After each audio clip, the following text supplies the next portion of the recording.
Welcome, ladies and gentlemen, to another episode of Virtual Coffee Chat with Lewis. Today, we're going to talk about a hybrid approach to work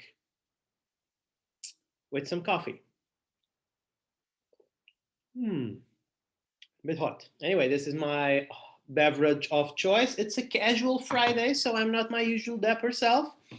And I'm going to talk a bit about a hybrid approach to work. That's the title of the blog post slash email that Sundar Pichai, I hope I'm saying his name correctly, the CEO of Google and Alphabet, sent last week, basically detailing about their new approach to remote work. And I don't want to be too hard on Google because, well, I do have friends there. I even have family there. I think most people do because they employ something like 20% of the world.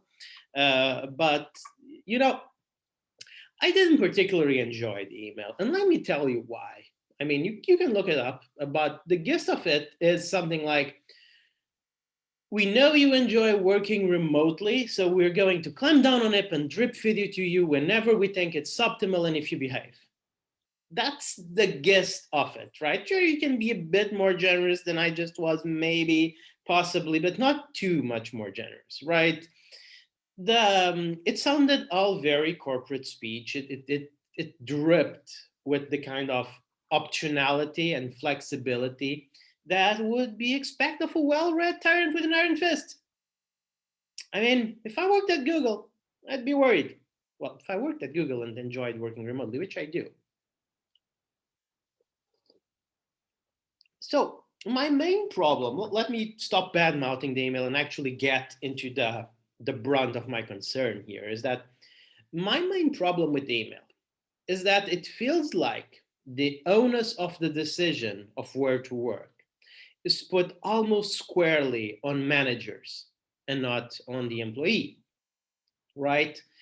This might sound simple and even common sense to some of you, right? So, like, hey, I'd like to work remotely. I think I can perform better working remotely. And then the answer is, well, your manager will decide if the team can afford to have you working remotely, if it makes sense for the team. And I mean, obviously the team is important when we're doing it at Think Remote, when we're taking our individual arrangements into consideration, work hours, times, processes, etc. Obviously, these decisions are team centric. But I would argue that the person who knows what's the optimal performance solution for their work is the employee themselves, right? Then you can have a back and forth on it, but it seems to me that the onus of figuring out whether or not remote work will be beneficial should actually be done at an employee level and that rather than at the team level. Because, I mean, let's face it, Google has a huge operation.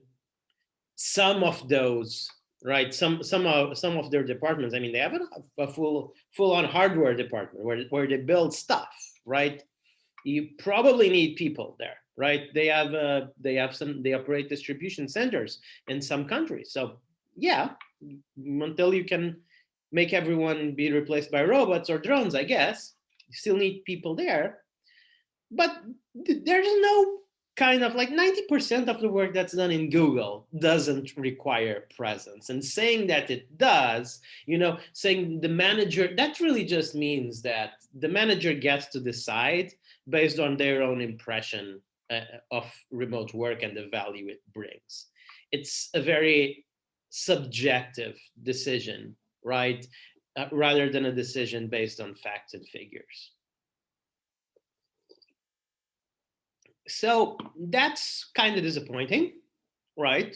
Especially for my friends and family that work at Google, that I wish they have the best conditions to do their work. I'm sure it'll still be a pretty nice company to work in with lots of rewards and etc.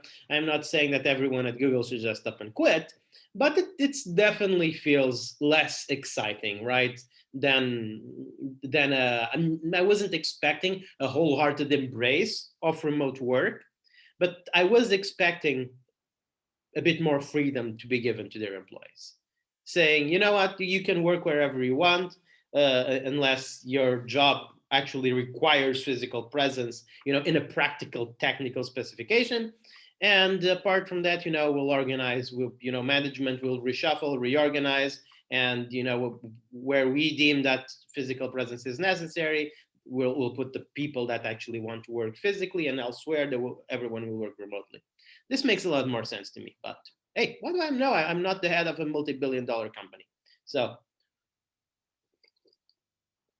maybe I'm out of line here. I just thought it wasn't, just from a PR point of view. Even it seemed to be a very, very badly written email. It seemed like, and it did seem to undervalue the opinion of their employees.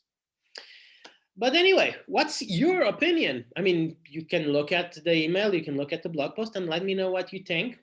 Say so in the comments. Also, if you enjoyed, please share, like, subscribe.